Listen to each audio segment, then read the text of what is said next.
Hi viewers, and today I'll be showing you how to use the KD900, a tool made by KEYDIY, to test your car remote frequency.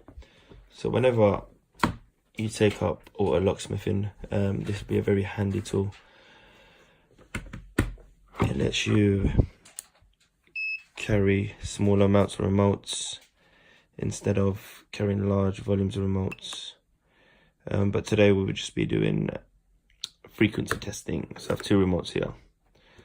So whenever a customer brings you a remote, they just say, look, car key, battery's dead, it's lost programming. First thing I would do would be test the frequency to see if there's a break within the circuit board or there's no power within the remote, means battery change, etc, etc. So let's test the first one. So what you need to do is go to remote test, frequency test, first remote. Okay, lock doesn't work, boot doesn't work, unlock doesn't work. So the best place to start with that would be battery.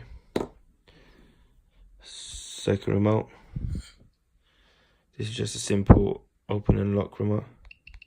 Oh, unlock works.